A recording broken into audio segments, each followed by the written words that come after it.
आपकी कार की EMI miss हो गई है। अचानक कुछ लोग आए और बोले गाड़ी की चाबी दे दो, बैंक ने हमें भेजा है।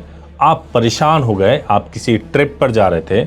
क्या आपको तुरंत गाड़ी दे देनी चाहिए? क्या रिकवरी एजेंट सड़क से आपकी गाड़ी को जबरदस्ती ले जा सकता है? अगर आपने मना किया तो क्या पुलिस आपको गिरफ्तार कर सकती है या पुलिस आ सकती है जबरदस्ती गाड़ी रिकवरी एजेंट को दिलवाने के लिए? आज हम इसी पूरी कानूनी प्रक्रिया को समझेंगे।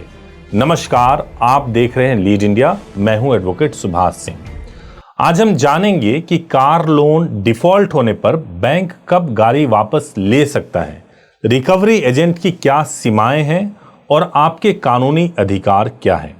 सबसे पहले यह समझिए, यदि आपने कार लोन लिया है या कार पे लोन लिया है तो सामान्यतः बैंक वाहन पर हाइपोथिकेशन रखता है। इसका मतलब ये हुआ कि आप वाहन का उपयोग तो कर सकते हैं, आप अपनी कार का उपयोग कर सकते हैं, लेकिन जब तक पूरा लोन नहीं चुक जाता है तब तक बैंक के लिए एक तरीके से आपका जो कार है वो सिक्योरिटी इंटरेस्ट बना रहता है। इसका मतलब यह नहीं है कि बैंक जब चाहे तब आपकी गाड़ी को उठाकर लेकर जा सकता है।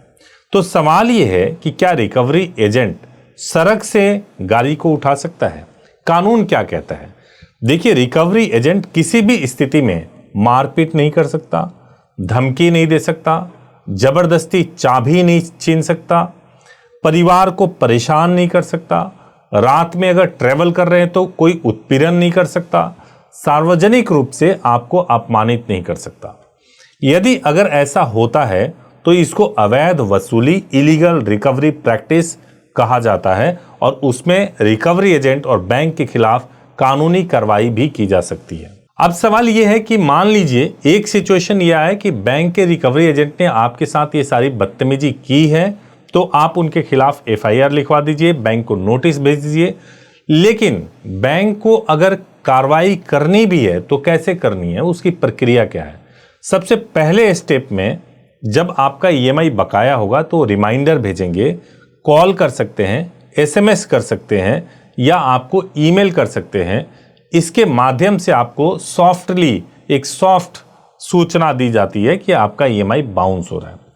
अगर डिफॉल्ट कंटिन्यू रहता है, एक से ज़्यादा होता है, तो आपको 3 होने पे नॉर्मली एनपीए होता है, लेकिन आपको डिमांड नोटिस भेजा जाता है और आपको एक टाइम दिया जाता है कि भाई आप इस डिमांड नोटिस के अगेंस्ट में पेमेंट करके आप मामले को सेटल करो।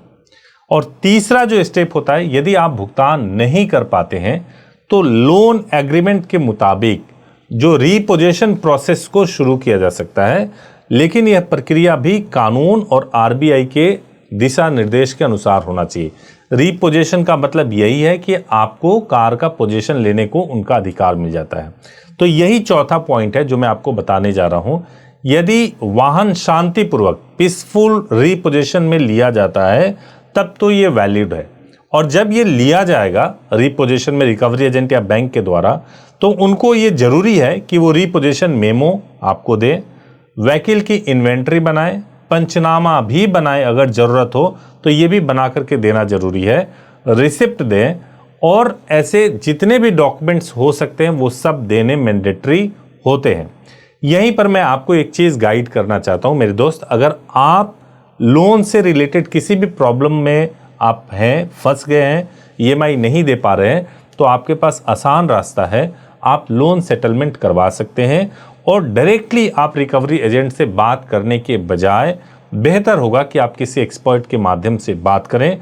अदरवाइज आपको ये रिकवरी एजेंट काफ़ी ना केवल आपके साथ डिसरिस्पेक्टफुल हो सकते हैं, बल्कि आपके साथ गलत व्यवहार भी कर सकते हैं। और चूंकि आप फाइनेंशियल क्राइसिस से जूझ रहे हैं तो आप कहाँ जाएंगे उनके खिलाफ कार्रवाई करवाने के लिए? अगर आपको हमारे हेल्प की ज़रूरत है तो हमारे हेल्पलाइन नंबर 8800444555 पर सुबह 9 बजे से लेकर शाम को 8 बजे के बीच में कॉल कर सकते हैं और बात कर सकते हैं। देखिए, आपको एक लास्ट स्टेप इसी में है जो बैंक कार्रवाई करती है, उसके बारे में मैं बताने जा रहा हूं। अब सवाल यह है कि बैंक ने आपके कार को उठा लिया, यानी रीपोजीशन कर लिया, उस पर उन्होंने अपना पोजीशन बना लिया। अब इसके बाद से क्या बैंक को ये अधिकार है कि वो आपके वाहन को तुरंत बेच दे? तो ऐसा बिल्कुल भी नहीं है। जो बोरोवर होते हैं उनको आउटस्टैंडिंग अमाउंट को चुकाने के लिए और अपने वाहन को वापस लेने का अवसर दिया जाता है। यदि फिर भी भुगतान नहीं होता, जैसे कि एक टाइम फ्रेम दिया जाएगा, उसमें अगर आप नहीं भुगतान कर पाते हैं तो उनको एक जो ड्यू प्रोसेस है, निर्धारित प्रक्रिया है, उसके अनुसार ही उनको बिक्री करना पड़ेगा। अब एक सवाल सबके मन में आता है कि क्या रिकवरी एजेंट चलते फिरते आप कहीं जा रहे हैं, आपके गाड़ी को रोक सकते हैं, फोर्सफुल पोजीशन ले सकते हैं? तो क्या सिचुएशन बनता है? अगर रिकवरी एजेंट सड़क पर जबरदस्ती रोक कर, डरा करके परिवार के सामने या किसी भी गेस्ट के सामने अगर चाबी छीनता है, गाड़ी लेकर के जाते हैं, तो हर मामला कानूनी रूप से सही नहीं माना जाएगा। ऐसी कार्रवाई जो कोर्ट में जा सकती है और बैंक के खिलाफ, रिकवरी एजेंट के खिलाफ कार्रवाई की जा सकती है। एक और इंपॉर्टेंट बात मैं बताना चाहता हूं कि अगर आपके साथ में जरा भी बल प्रयोग किया गया है या आपके साथ में कोई गलत व्यवहार किया गया है, तो बहुत जरूरी है कि आप उसका वीडियो बनाएं, उसका ऑडियो रिकॉर्ड करें और ये सबूत के तौर पे जब आप इसको इकट्ठा करेंगे, वीडियो और ऑडियो को, तो ये बहुत काम आएगा और आगे आपको इससे बहुत लाभ होने वाली है। अब मान लीजिए सिचुएशन ये है कि रिकवरी एजेंट आ चुके हैं और वो कार ले जाने की बात कर रहे हैं, तो आपको क्या करना चाहिए? सबसे पहला काम, आप रिकवरी एजेंट का आईडी मांगें, बैंक का ऑथोराइजेशन लेटर मांगें और पूरी घटना का वीडियो जरूर बनाएं और किसी भी खाली कागज पे या सफेद कागज पे कोई हस्ताक्षर या सिग्नेचर ना करें। रिपोजेशन मेमो जरूर लें और इसके बाद से बैंक को तुरंत ईमेल करें। अगर कोई बल प्रयोग या धमकी हुई है तो पुलिस को कंप्लेंट करें और ईमेल में बैंक को भी बताएं। इसके अलावा अगर आपको लगे कि बैंक नहीं सुन रहा है तो आप आरबीआई बैंक के नोडल ऑफिसर को जरूर आप इसके बारे में सूचित कर सकते हैं। एक सवाल और मन में आता है कि क्या रिकवरी एजेंट अपने साथ पुलिस को लेकर आ सकते हैं? बहुत लोग कहते हैं कि पुलिस साथ आई थी इसलिए गाड़ी देनी पड़ी। हकीकत यह है कि पुलिस का ये काम ही नहीं है। पुलिस कानून व्यवस्था बनाए रखने के लिए उनका ड्यूटी है और वही काम वो कर सकते हैं। पुलिस केवल बैंक की रिकवरी कराने के लिए किसी निजी एजेंट की तरह काम नहीं कर सकती। तो कभी भी पुलिस आ रही है तो उनसे भी पूछ सकते हैं कि आप किस कैपेसिटी में आए हैं, क्या आप असाइन है इस काम के लिए, आप उनसे भी बातचीत कर सकते हैं। देखिए, इसमें जरूरी यही होता है कि कोई एक्सपर्ट हो तो आपकी सहायता कर सकता है। एक अकेला व्यक्ति क्या ही कर सकता है, तो ये जरूर परेशानी होती है, लेकिन अगर आप सहायता लेंगे तो आपको सहायता मिल भी सकती है।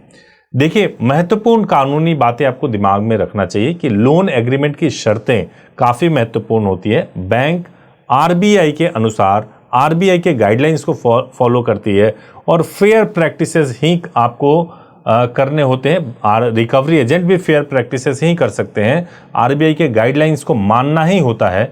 यदि नहीं मानते हैं तो कार्रवाई की जा सकती है। तो मुझे लगता है कि मैंने आपको पूरी तरह से गाइड किया है। अगर आपके मन में कोई सवाल है तो जरूर कमेंट कीजिए और अगर आपके साथ कुछ इस तरीके का कोई स्टोरी है, कोई हादसा हुआ है, तो कमेंट में जरूर बताइए। Thank you so much for watching this video. Thank you so much.